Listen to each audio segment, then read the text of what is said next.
Guys, hello, welcome back to another video on Nathan's Football Talk, where, as you can see by the title of the video, we're going to be going over the game against Leicester on Sunday. So without further ado, let's get into it, man. Obviously, before the game started, Bruno got honoured with a framed shirt, obviously making his 250th appearance for United.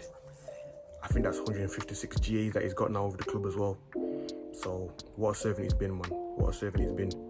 He divides opinion, and I get it sometimes because the way he's always throwing his arms in the air, always moaning and all that stuff, but to me that just shows that he's got passion, he's got desire, he's got a will to win. Like, he really wants to win really badly, he wants the best for the club. So I don't mind it, as long as he keeps it within check. I don't mind him showing passion, to be honest, because that just shows, as I said, that he actually cares.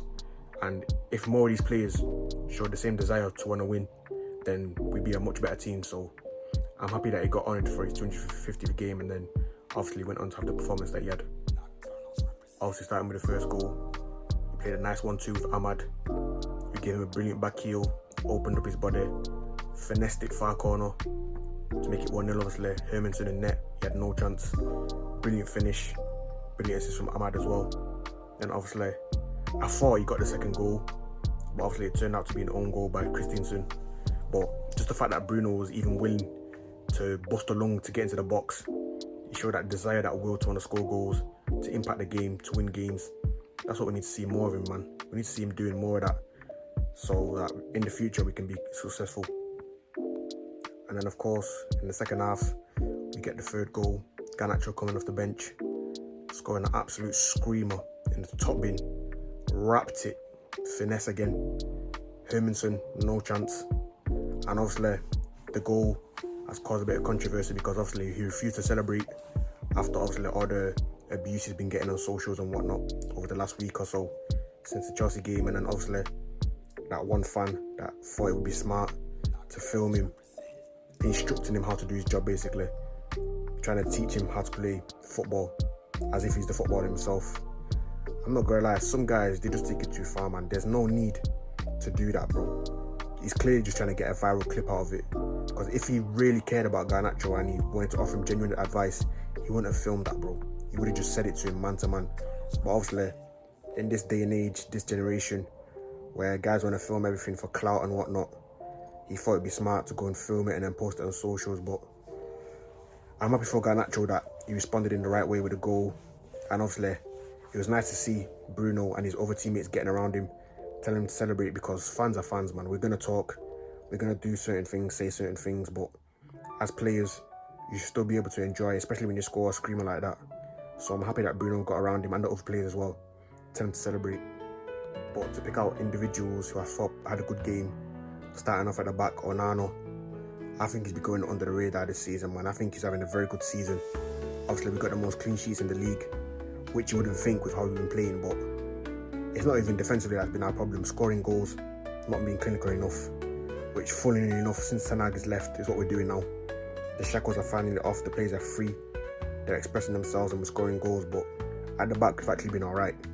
And a large part of that has come from Onana, keeping us in games, making big saves at big moments. And it's funny how last season when he was making mistakes, everyone wanted to criticise him, everyone had something to say about him. But now that he's playing well, he's eradicated those mistakes out of his game. He's making big saves. No one's talking about him, bro. Nobody's saying anything, because they only talk when our players are doing badly. But I'm happy for him that he's finally showing his value and showing the money, why we paid that money for him last year. And next, I have to speak about Mazraoui, man. That guy, he is a footballer, bro. That is the definition of an Ajax footballer, bro. That's a total footballer that we see him right there. And to think that we got him for 12 million, bro, absolute bargain, man. We got him a snippet price, because the things that he can do with a football at his feet is crazy, man. He is a complete footballer, as I said, so composed, so calm in possession, but even defensively, bro, he's solid as well. He gets tight to his man, doesn't give them space, nothing. Just a brilliant player, man.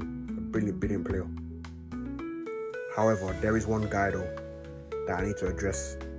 The other fullback, Diogo Dalot. I don't know what is going on with my man this season, but something's off, man. Something isn't right, because his performances for too long now have not been good enough, bro.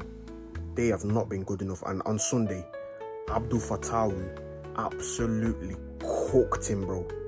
Like, and it's crazy because the last 2 seasons under Ten Hag, Dallow's probably been one of our best players, the most reliable, most dependable, right back or left back. Even when he was inverting into midfield, he was quality. He improved massively on his defending from when he first came to the club. But since this season, I don't know what's been going on with him. Since that Southampton game, I'm not gonna lie, when Dibbling cooked him, he gave away that penalty. He hasn't been the same, man. Even before that, to be honest, the Liverpool game, when Salah scored the goal, he was just nowhere to be seen. The Spurs game as well, the same thing when Johnson scored at the back post. Dalot should have been there, but he was nowhere to be seen.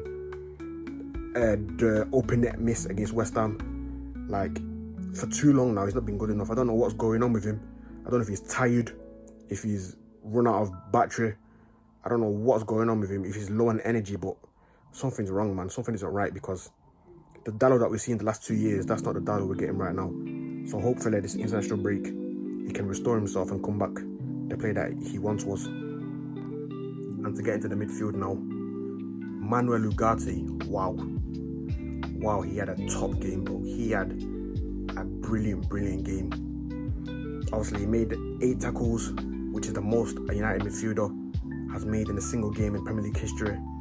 He was just bossing the midfield, man, and not just his tackles, but even on the ball, the composure that we're showing, the quality that we're showing, traits that you don't really normally characterize Ugarte with, but he was showing them, man. He was getting on the ball, making things happen. He played a brilliant ball through on his left foot, his weaker foot, to Garnacho in the second half, when Garnacho slipped, unfortunately. But yeah, just his all-round game, man. He had a brilliant display, and it's good to see, man, because it's been a slow start for him since he's come. But hopefully now he gets confidence going forward, and he can keep putting in these kind of performances. And then to go into the attack now, I'm not gonna lie, Rashford and Højlund, poor game. Rashford was just non-existent. When he was on the ball, he just couldn't get past James Justin, struggling to beat his man. And then Højlund was just trying to wrestle all the time, like he's Undertaker, bro, like he's Stone Cold, like he's The Rock. He needs to stop doing that, man, because these Premier League defenders are stronger than him, man.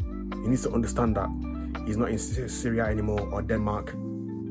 These centre-backs in the Premier League, they're always going to be ready for a physical battle. So he had a poor game as well. But the guy in the right wing, Amad Diallo, yet again, man. There isn't really much more I can say about this kid, man, that I've already not said. He's just a quality football, man. Quality footballer. The way he can dribble, ball carry, the way he just gets the team up the pitch, gets fans off their seats. And as a United fan, when you're at Old Trafford, that's all you want to see, man. The attacking players need to get bums off seats, need to get people excited. And that's what Amad always does when he plays. And I'm happy for him, man, that he's finally free, man. He's finally free from the oppression of Ten Hag.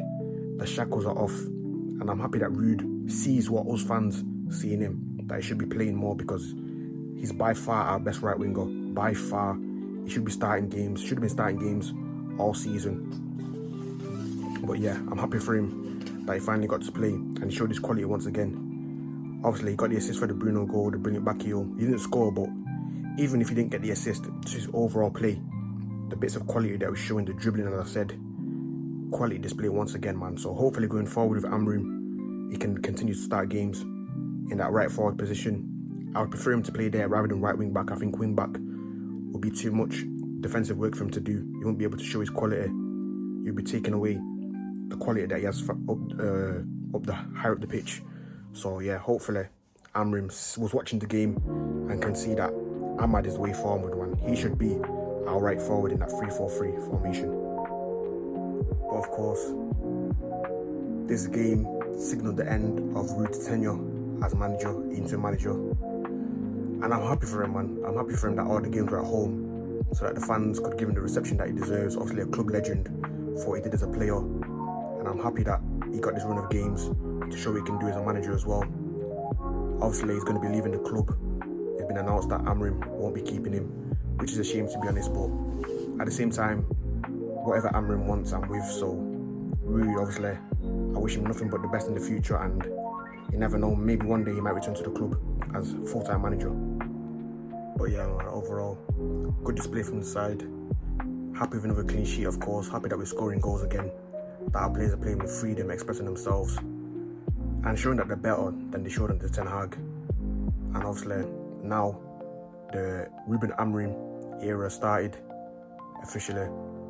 Obviously, the first game back will be Ipswich away, which will be a tough one, with them obviously getting their first win against Spurs away. But we'll see what happens in that game. But of course, as always, if you lot like these kind of videos, make sure to smash the likes, comment, subscribe, share, do all that good stuff. It'll be greatly appreciated, and I'll see you back in 2 weeks after we play Ipswich after the international break. Peace.